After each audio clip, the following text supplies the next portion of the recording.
Hi, everybody. Welcome to Facts at 5. I am Michael Clark. It is April the 22nd, 2020. Happy Earth Day. Happy Earth Day. Yeah. Wow. Big day, right? And, Big day. Yeah, around the world. I guess we're going to talk a little bit about that later. But jockeying for the yeah, right. seeing you properly. So we're going to really dig into the earth. Dig into the earth. Unbelievable. Beautiful. They just keep coming. But first, I guess we should start with the obvious and Okay, well, the coronavirus stats and the ultra local news from today, which is that the East Hampton town has, in order to stop this incredible holiday feel, I think is one way to say it. Yep. We just got this press release. East Hampton town to enact summer beach parking regulations beginning Friday, April 24th. That is this Friday. So 2 days from now. And they're immediately suspending sale of non-resident parking, beach driving, and launch ramp permits. That's pretty big. That's big. Yeah. They are really trying to curb this sort of holiday feel. Peter Van Scoyk actually said in the press release, "We are not encouraging visitors to East Hampton at this time, and will be enacting parking and other regulations as needed." I think that's pretty strong for a resort community. Yeah, I mean that's our bread and butter, Yeah. But not now. Not now. It's really important. Speaking of that, so the statistics, I can never say that word. It's embarrassing. The stats. The stats. Okay. There we go. The stats for today is that there's some good news and that there's a 3-day drop in new COVID-19 cases, which is great. So the number of new COVID-19 cases in Suffolk County had dipped under 600 for the first time in nearly a month, which is, so 3 days of that. However, that said, there are 3 more cases in East Hampton. So now we have 132. And there are 20 more in Southampton to 493.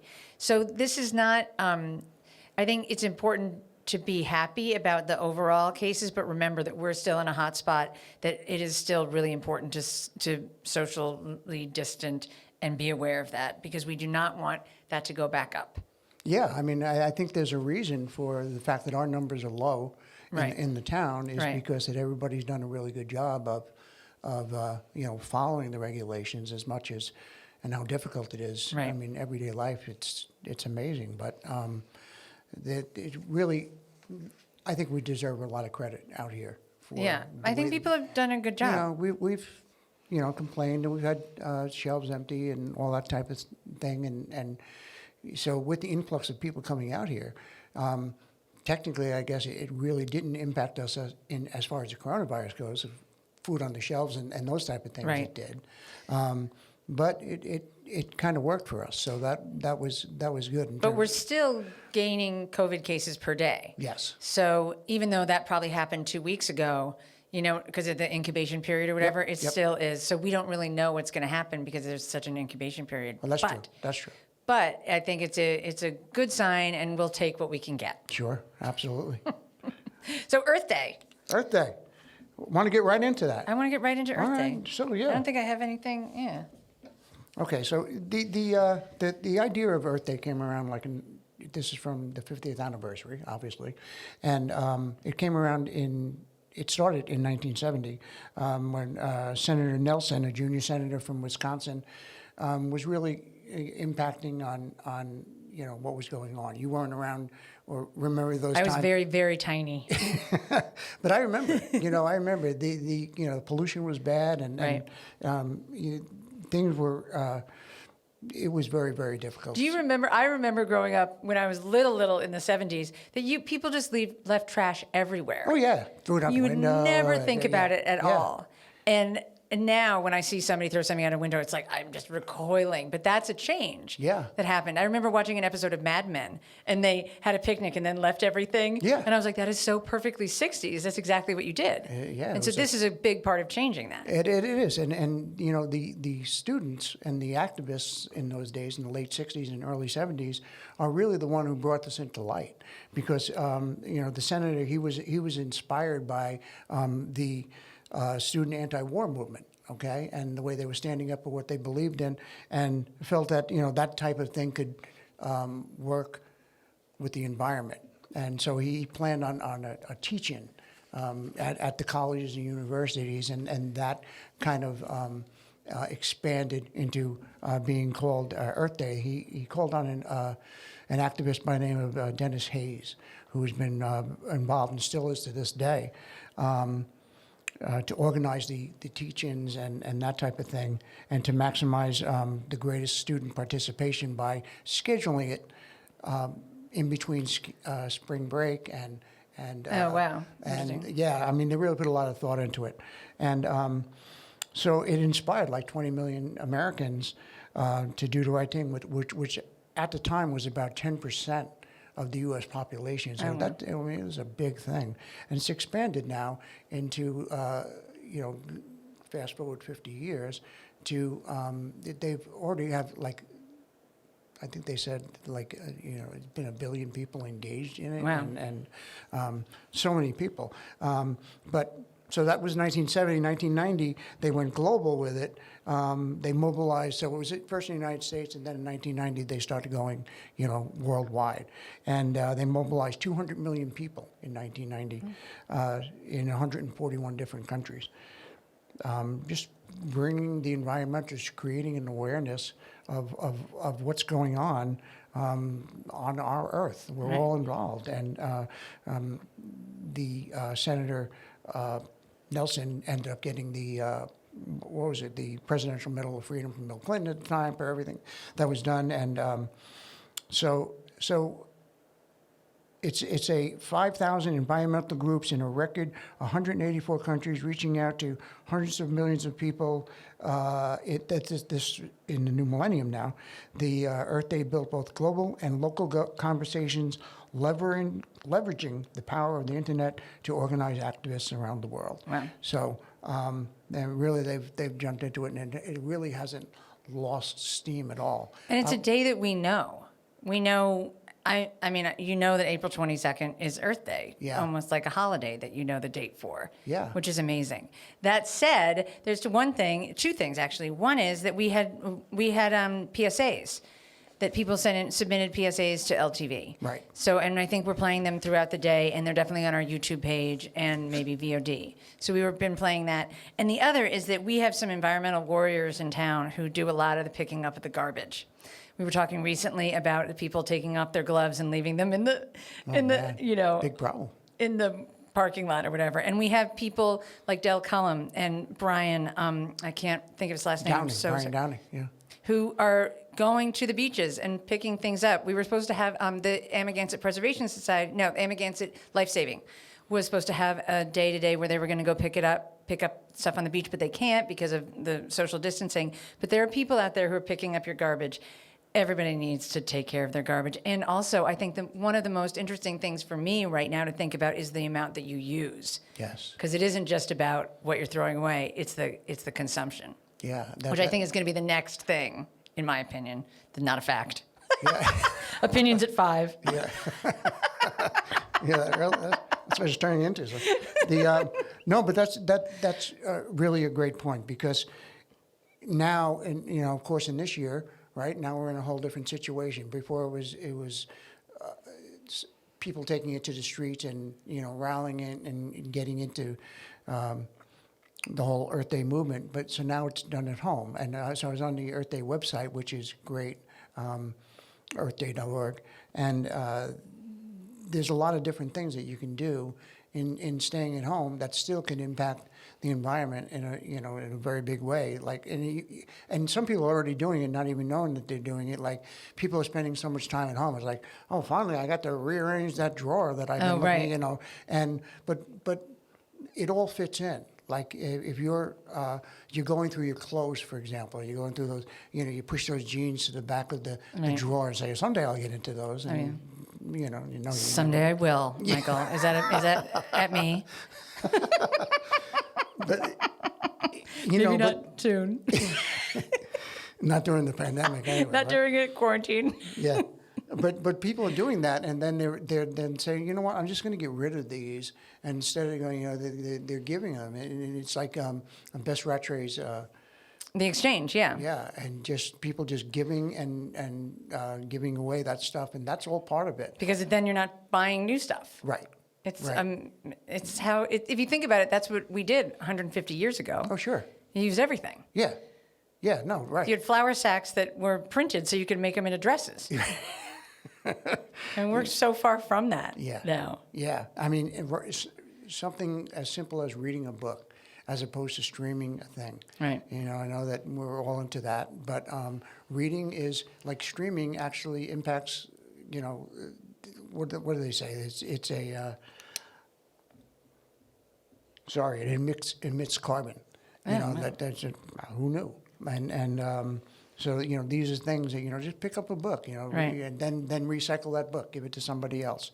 And you know, you miss sports, read a book about, you know, your favorite sports star or something like that. Recycle it, give it to Right. somebody else, and you just pass it on. And then of course you have the fact that it's a you know, it's an election year, a Yeah. presidential election year, and you know, you support a political candidate if you're really into it that much. You know, you look at the candidates. Who's really supporting? You know, Right. who's not supporting? You know, who's, you know, giving those things that you believe in. So yeah, that's you know, some of the things that are going on with Earth Day. Do you have anything else on that? I don't think so. I mean, the PSAs, and then pick up after yourself and don't buy so much stuff, I guess. Yeah, really. And then there are some other groups though out here locally, kind of related, I guess, in kind of an obscure kind of way, but the groups that are working for the food pantries. There, a lot of people are working for the food pantries, but to your point also with Earth Day, there are a lot of people working for water, for clean water out here, which is a huge deal, to keep the pesticides and the nitrogen out of all of the lawns. I mean, people are doing amazing work to keep our water and our air safe. Right. So hats off to all of those people. And also there's a ton of people who are working right now to raise money for food pantries, for people who are suffering from being out of work. So I have a question for you. Now, yesterday we talked about AFTI, right? Right. And we mentioned that they're a group that is kind of an umbrella for the food pantries, and that way the money goes in and the money Right. goes back out to food pantries. But I saw today, did I see that somebody else was, Well, the Village Preservation Society is doing something called East Hampton Eats, a community food fund, which is funding local restaurants to provide takeout meals to essential workers and those in need. So that's a little bit different. It's not quite the food pantry, but it is food oriented. Right. And yesterday we also had Christopher Berry from East End Cares, which Right. they're doing the drive for the food, and that is so important. Nobody's saying that is not important. And this is a little bit of a twist that I thought was interesting too, because this is also helping the restaurants then. right? You know, That's true. Which is helping everybody. People stay at work. That's my favorite. If I had a favorite thing about the coronavirus and this epidemic, it's realizing how interconnected everything really is ultimately. It's really brought We to are light. not, nobody's pulling themselves up by their own bootstraps. Yeah. In my opinion. Yeah. Opinions at 5. Well, But I think that's a great thing, and people are, coming up with other ways to support the community. And can I talk about hashtag #EHRocks? yes. So this is a crazy way to support the community, but I think it's so amazing. Somebody, I don't know who it is, maybe everyone else knows, but I don't, has been painting little rocks and putting them around town with smiley faces or little inspirational sayings and leaving them just randomly around town. That's great. And so Ellen Watson, who's the operations director, and I have been collecting pictures of them. We'll show them at the end. But I just want to say thank you to whoever's doing it. You don't have to name who you are, but I think it's just a lovely gesture. And it's the one from yesterday, or that I saw today, was like, it'll stop raining. I forget exactly what it is, but it will. The rain has to end at some point. It says it better than that. But anyway, and it says hashtag #EHRocks. Right. So what a great idea. So thank you for doing that. Who's ever doing it? Who's ever doing that? Yeah. That's a little cute way to support the community it just makes me feel so awesome to see these little rocks. Yeah, that's great. It's amazing. I got to look for them myself. Yeah, now. you got to look for them. It's almost like little Easter eggs. It's great. Well, thank you, Morgan. It was great seeing you again.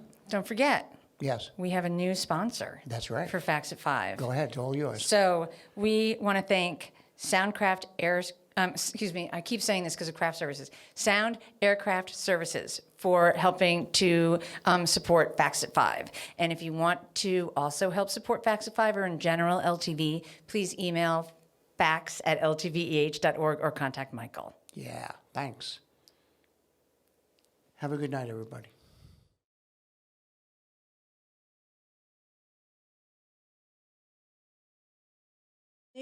Today on Facts at 5, we're going to talk about real estate. What's going on now, especially in light of the pandemic? Joining me today is licensed real estate broker from Corcoran, Mala Sander. Mala, very excited to have you with us. Thank you for joining the program. Hey, thank you for having me. I'm super excited to be here and talk about my favorite topic. Real estate, all things real estate. Well, obviously, a lot has changed. Yes. Now you're working out of the Sag Harbor office, but I know you serve all the East End at Corcoran, and you know a lot about what's going on. Tell us, in terms, first of all, since the pandemic, how are you showing? Obviously, I would think it's virtual, but how has this affected what you do and what somebody who's looking to rent or buy needs to do? Start us off there. Right. So you're absolutely right. We, at the moment, are not allowed to show properties, whether any in-person showings are not allowed. So everything is virtual. So we do showings either if the homeowner or the landlord is in residence. We've actually done showings where they've actually walked us around on a Zoom call with their phone, and they've walked us around and shown us the whole house. If the property is vacant and unoccupied, and with the owner's permission, we have arranged for qualified buyers to walk through the property on their own. We obviously we can't go in with them, but we can make arrangements to do that. And we've had some great success doing that. We've made deals on rentals, and we've made deals on sales that way. Tell me what's going on with the market now. I mean, I've read a lot of different articles. I mean, we've seen everything from, all these people from Manhattan rushing out east to, with an open checkbook, whatever it is, whatever it takes to get me out of the city. Meanwhile, I'm still in Manhattan, by the way, even though my house of 16 years is there vacant. I don't want to rent it to anybody right now. But the point is, what's going on? Is there a big rush for people to do immediate rentals, short-term rentals, summer rentals, year-round rentals? Let's talk about the rental market right now. So we started to see a surge in sort of off-season, what we call off-season rentals. Starting in February, we started to get phone calls from people saying, "Hey, do you have something for like a month or a couple of weeks or whatever? We just feel like we come out to the Hamptons in the off season.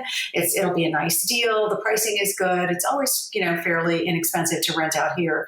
And actually the off season is a great time to be here." So people started saying, "Oh, let's go out to the Hamptons." And then in March, it was like the floodgates opened the first week of March. We were fielding as many as 10 calls a day from people looking to rent for the month of March. Maybe the month of March and April. Some people, very few were farsighted enough to say March, April, and May. But as the time went on, now we're looking at April, May. Now people are saying, "Hey, I want something that I can move into now through Labor Day." At Corcoran, we did 72 rentals in the last 30 days. That is, it's an unbelievable amount. I mean, at this time of year. But in terms of, are those like extreme high-end rentals, or I'm just curious because is there an average rental market? I'm not talking about like, maybe the further lane properties, that's one extreme, but in a medium level. Well, we've done everything. What is it? Yeah. Okay. We've done everything. We've done rentals that are $10,000 a month, and I've done rentals. I just did one that's $200,000 for a month. So it's sort of all over the spectrum, just depending on what people want or need, how big their families are, and where they want to be. It's interesting because I just actually got off the phone with someone who's looking to rent something starting now and be here through Labor Day. And she said, "Well, normally I would say, give me something where I can walk into the village." She said, "But now not so much. That's not so important. I'm not going anywhere. So I'll be anywhere. It doesn't matter." So all of a sudden people are saying, "I don't care where I am. Just get me something." I'm curious. That's a good point. I was thinking because we don't know day to day how things are going to open up, if at all. I mean, they're going to open up slowly, and how is that going to affect? If do people coming out there care? Do you think if every restaurant is open this summer? You know what I'm saying? Or if there are going to be limitations to what they expect. I mean, right now, as we're taping this, golf courses are closed, or things like that. I'm just curious as to, is it more of a let me get out of where I am and I just want to be in the Hamptons, or are there other things involved? I'm just curious. Hey, I think that is such an evolving picture of what people are going to find important as time goes on, and we can't, move out of our houses, or we can't go out on the beach. I've heard, like in Florida, the beaches are shut down, right? So thankfully, we don't have that situation here. Certainly, golf courses are closed, and right now, boats can't get in the water. We just heard yesterday that pools can now be opened. So hey, happy for all those people that have rented their houses that can now have their pools open, right? So that's a big deal. Okay. Yeah, I think. No, I think that was interesting. But in terms of, let's talk about, let's say someone is out there and has had a house there for a while. Is this a good time to, or a short while, and they don't want to be in the Hamptons anymore? Let's say that, for whatever reason, is it a good time to sell, or is it? I mean, or is it? I don't know if there's ever a good to sell or not. But in terms of the market, with the insecurity in the world, we don't know what's going to happen with the stock market, or the people who really, drive a lot of the uptick out there, in terms of finances. So, yeah, no, that's a great question. Listen, nobody's got a crystal ball. Nobody can really say what the market is going to be, what the stock market's going to do, and what's going to happen. But we can judge from experience. We can only say that in the times of crisis in the past, after 9/11, after 2008, those presented tremendous buying opportunities to clients, tremendous opportunities. And for somebody that's looking to upsize or downsize, their house is too big, too small, whatever, this is a good time to trade. I think it's going to be a good time to trade. Once the doors open up again, so to speak, for showings, and we can get people in and out of houses, I think it's going to be a good time to make a move in real estate, whichever move that is that you need to make. In terms of, would you say that the rental market has exploded out there, or has it just been kind of a little more business as usual? What in terms of it, and what would you say? Oh, yeah, the rental market has definitely exploded. And let me just expound on my last statement about this being a good time to buy or sell, or I think it's going to be a good time to buy or sell. The reason is so many people have come out here now and experienced what it's like to be in the Hamptons in the off season and work in the Hamptons. And all of this work from home and teleconferencing and all of that is making it possible for people to actually do their jobs while they're here. So I think people are going to find that instead of being cooped up in their apartment in the city, they can be out here in a wonderful environment. And, I think we have some really great school systems out here. It's public school, it's not private tuition. So there's a lot of trade-offs that people are going to find that they're going to want to make maybe, or be able to make maybe. And so I think it might present a good real estate environment in general out here. So yes, the rental market's exploded. We have a lot of new people here. And that's what happened in 9/11. A lot of new people came out here after 9/11 so they could feel safe and secure outside of the city. And I think that's happening again. But what do you think in terms, and I don't know if this is a question to ask actually a real estate broker, in terms of an influx of people on the East End, which is already one lane in, one lane out still, and all of the different concerns that the year-round people, the real locals there, I would say the real locals, but I'm saying the people who have this fear that not only are we going to be overcrowded off season when we're not prepared, but people are coming in day tripping and beaches, and doing, people telling me that Easter people came out and just thought, let's just get out of the city. And, there's that bred kind of, there's a disregard for, what we have here, and we don't want to ruin the beauty. You know what I'm saying? I don't know if this is a question that you can answer, but I think about that too. And I think about, can we accommodate more people out there living year round? And I mean, I guess we could if the houses are there, right? But I'm saying as far as of goods and services and what that does to the community, and are people being respectful when they come out even for the rentals? Are they just wanting to get escape from Manhattan or elsewhere, and just get to the Hamptons and run to the beach? We still have all this social distancing. Now, this sounds esoteric, but it's been on my mind. No, it's an interesting point, but I think I can't figure it out, but I can say that, again, the same thing happened after 9/11. So before 9/11, the Hamptons was basically such a sleepy town, Sleepyville, after literally it was Tumbleweed Tuesday and then nothing happened, right? After 9/11, that changed, and we started to see an influx, yes, of people from New York that were not quote unquote local, but guess what? Those people now make up the fabric of the community. They've got kids in schools. They very much care about the environment. And I think that we're better for it. I think that our services are better for it. I think that our schools are better for it. And I think that our environment is better for it because we have all of these people that do care so much and so deeply about this place, which is now their home and that they love. And I hope that same trend will continue. I don't know about the numbers and what we can accommodate in the one-lane highway. That I don't know, but I know the houses are already here, many of them. Right. Right. It has here. And I think it will be interesting to see this summer, how the summer plays out in terms of, because of the pandemic, what would the Hamptons market be like without all the bells and whistles and necessarily? Obviously the beach is the beach, and if we can go to it, we can. And a pool is a pool if that's what's important. But the other parts of it, that kind of playground mentality, and I don't want to go to town, food shopping now with those, I wonder how that will be. Or maybe people just grateful, and maybe we'll start appreciating the natural beauty of it there rather than all of the other stuff. I don't know. Maybe I'm being, again, pushing that envelope, but I think about that. Yeah, I mean, you're absolutely right. Who knows? Who knows how it's going to play out? But so many people that I talk to, when they tell me because I always ask the question of people when they say, "Listen, I want to buy a house or I want to rent a house," I say, "Well, what do you like to do? What is it that you enjoy the most about your idea of being in the Hamptons?" I never get, "Oh man, I want to come out. I want to party. I want to do this." You know what? I want to be near the beach. I want to be in with my family. And this is before this whole pandemic. This was like, I stay home. I cook. I don't need to have all the rah-rah. I want to be away from the rah-rah. So many people live, like you and I live, we hang out with our friends, we entertain, dinner party here, there, that's what we do. And, the big party mentality isn't everything.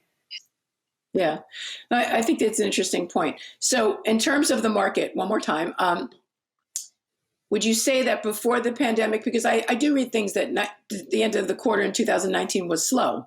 Do you think it's going to uptick now, or do you think that we're still going to have to see how it goes financially? And what do you think?